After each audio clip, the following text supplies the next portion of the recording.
Et ce matin, on accueille Margot Letor. Bonjour. Bonjour Gilles. Vous êtes diététicienne et blogueuse culinaire pour les recettes sans fin. Avec vous, vous avez décidé de parler des pommes de terre. On peut les cuisiner vraiment sous toutes ses formes.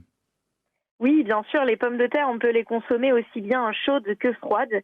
Et l'avantage, c'est que c'est parfait pour réaliser des soupes, des salades, des omelettes, des gratins et même des samosas. Bref, au fil des saisons, on peut vraiment cuisiner la pomme de terre sous toutes ses formes. Ouais, comment les embellir, par exemple, ces pommes de terre?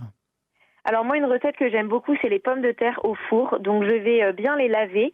Je vais mettre un petit peu de gros sel, du poivre, des herbes de Provence, un petit peu d'huile d'olive et des gousses d'ail. Je vais les mettre au four. Alors on peut les laisser entières ou on peut aussi les couper en petits morceaux.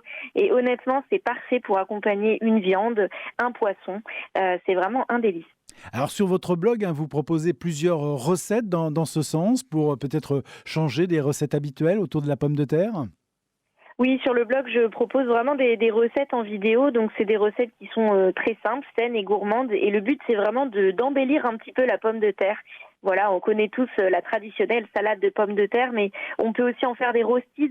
On va râper des pommes de terre avec des carottes, ajouter un œuf, du persil et puis faire des petites galettes, tout simplement. On peut aussi réaliser le traditionnel gratin dauphinois qui est encore meilleur consommé le lendemain. Et j'aime aussi beaucoup faire des salades un peu originales. Par exemple, une salade avec du hareng, des radis, des pommes et des pommes de terre, c'est vraiment excellent. Est-ce qu'on peut choisir différentes cuissons, variétés de cuisson? Donc oui, il existe différentes variétés de pommes de terre. Il y a 33 variétés différentes. Et c'est vrai que l'idée, c'est de choisir vraiment la pomme de terre idéale pour la cuisson au four, pour la cuisson vapeur, pour les salades. Alors le meilleur conseil que j'ai à vous donner, c'est de regarder sur l'emballage tout simplement parce que c'est détaillé. Mais si on va chez un producteur, on peut aussi lui demander conseil et il nous guidera pour choisir les pommes de terre parfaites pour réaliser nos recettes. Voilà. Alors, est-ce que vous avez par exemple quelques idées de recettes là pour conclure? Oui, alors une petite recette d'omelette. Voilà, c'est vrai qu'on connaît tous la traditionnelle omelette classique.